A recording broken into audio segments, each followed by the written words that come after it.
I just had to share with you. Kitty in full donut. So cute. I love it when she tucks in so far that she's got her head turned to the side. Oh, she's so cute. That's my little girl. I'm not a cat person, but I'm a midnight person. And that breathing you can hear is my dog. Passed out.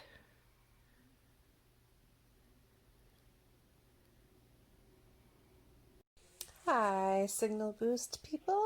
Here I am. It's Friday night for me. By the time I post this, it'll be probably a couple days later. But thought I would sit down for our nightly chat and just tell you what I'm thinking about. So tonight, I had to do something. I kind of joked with my mom. I was like, I have to do the most rude thing ever. But basically, I had to uninvite my parents and my sister from Thanksgiving. Um, so I wanted to talk about how life has changed under lockdown, what it's like in quarantine, how life is characterized now, what routines have changed, and what's changed in daily life. Because I think at the beginning of quarantine, a lot of us were just kind of like trying to hang in there, and it was more of a reactive moment. And at this point, a lot of us have been home, if we're lucky enough to work from home, and not be out within the community every day. But I guess even people who are out in the community and who are essential workers, their lives have changed a lot too in terms of their routines at work and the things they've had to put up with and just everything else, with not being able to go out to eat and wearing masks everywhere and the politics around COVID-19 and of course the additional risks of being essential workers. So anyway, one of the things that has really changed is that we're just not seeing our friends and loved ones anymore. A great in frequency. Now, we kind of made a deal with my parents at the beginning of this because my parents are in their 70s and they live a few hours away, and I don't want to miss out on time with them. But they're high risk. So, my family, my nuclear family, we made a decision to limit our own risks so that we could invite them, or they could invite us, or whatever. We can be part of the same germ circle. So we kind of all got together around what strategies that we were using to minimize our risks, and we check in with each other about any possible exposure. And so we've been able to see, and my sister lives up there too, and so she's sort of part of our circle. So we've been up there a couple of times. The kids and I have come up to visit, especially with me working from home. It's been really nice. I don't want to overburden them, but we've brought the kids up, and just me, and I'll work from my computer during the day, and they'll hang out with my parents. So that's been really nice. And or I'll just take one of the kids. So we've done that a few times. And it's been really nice to just be somewhere else. And we make sure that we go to the bathroom before we leave so that we don't have to stop at any gas stations, and we don't go anywhere while we're there. I think once I went to Target just to pick up something I was missing, but with the mask and everything. But now we're surging again in cases, both in our city and my parents' city. We're all in the Midwest, and there's just a major surge. There's surges all over the country and all over the world, but in the Midwest it's really bad. And so, and I think my husband may have been exposed. Anyway, it's just not safe. So we had invited them to Thanksgiving. We thought they could come down, and maybe just spend the day, spend most of the time outside, and it would be okay. And actually we usually travel really far to see the other side of our family.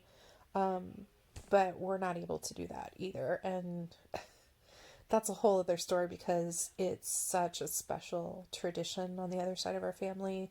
Just we have all these really specific things we do at Thanksgiving, and I'm just really missing my sisters-in-law and my brother-in-law and their spouses and my wonderful nieces and nephews, and of course my wonderful, wonderful in-laws, my parents-in-law. So I was already feeling really sad about that.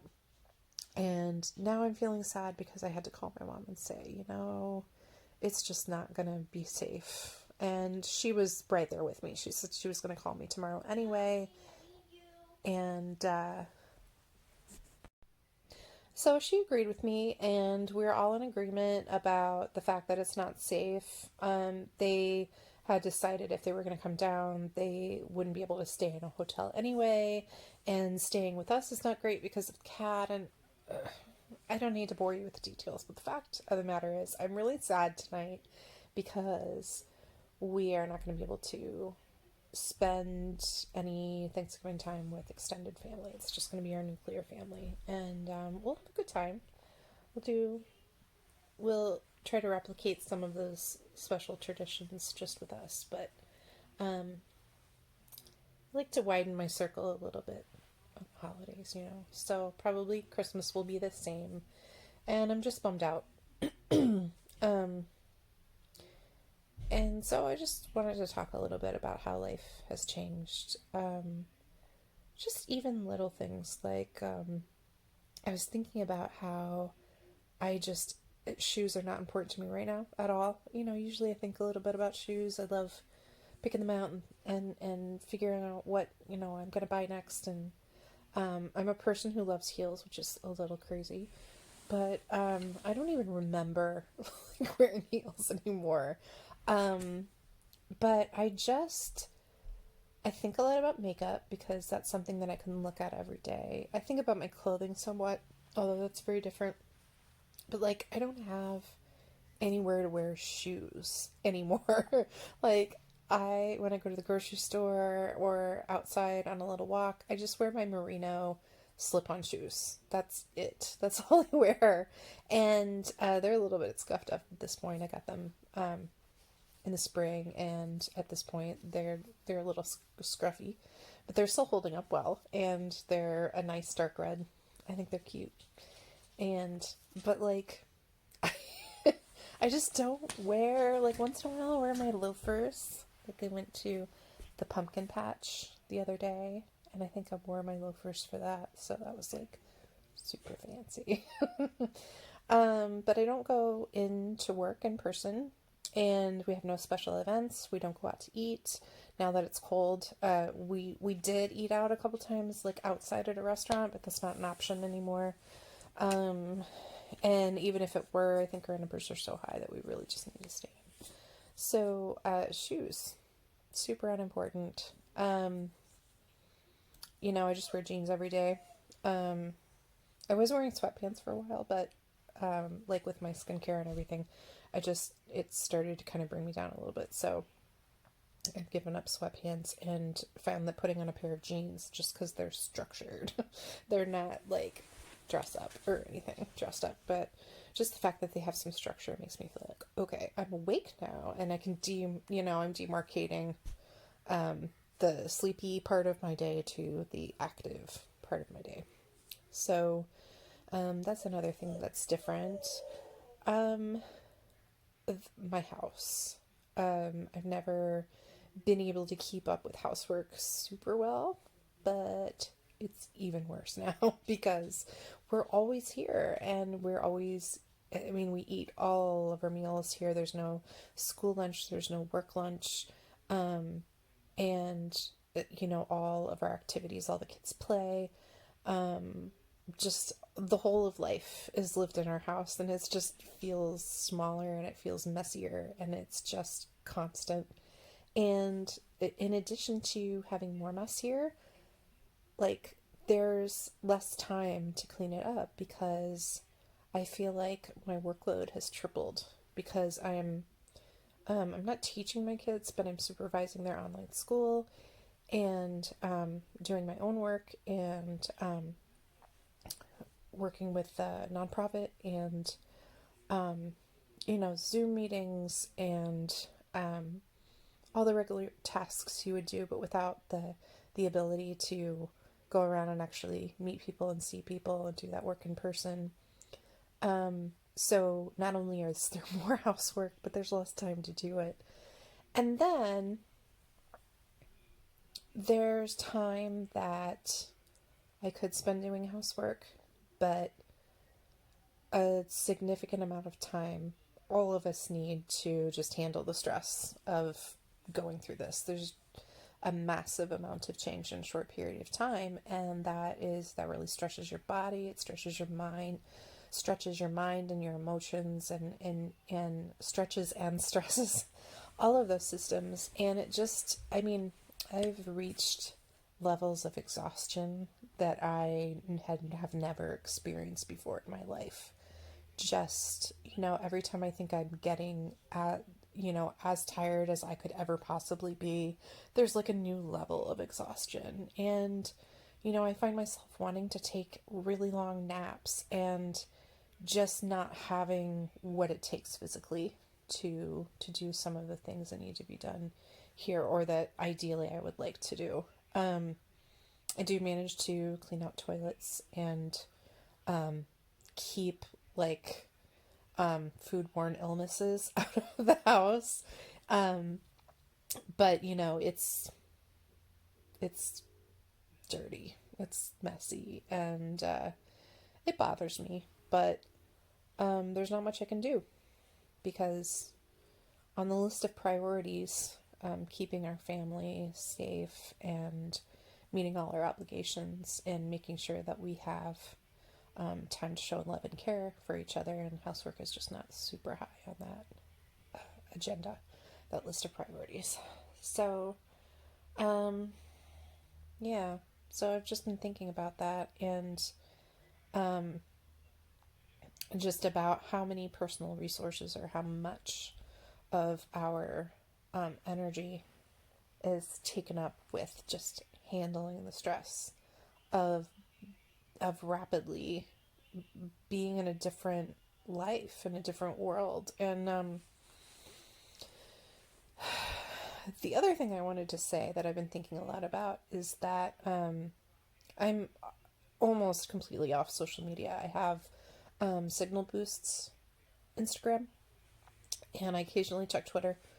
But I completely went off Facebook personally. I just couldn't handle the toxic rhetoric and just the way that political and social discourse has devolved. Didn't want to be part of that. Didn't want to be influenced by that. Didn't want to be used by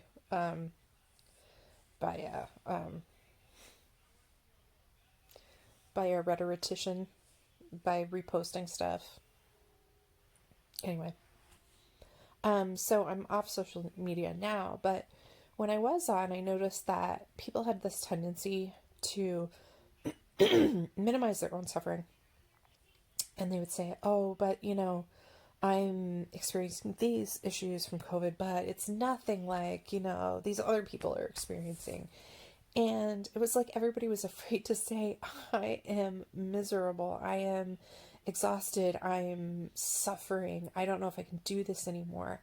And I think that's starting to break down a little bit, because people are just like, don't even have the reserves to deflect. But I just want to say there's no such thing as the suffering Olympics. Nobody wins in that particular contest. And you can't the person that you think has it worse than you do, or very well may, doesn't gain anything from you.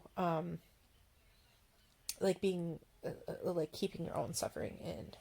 Obviously there's you want to be mindful and caring, and I wouldn't necessarily go on a big tear about how miserable I am.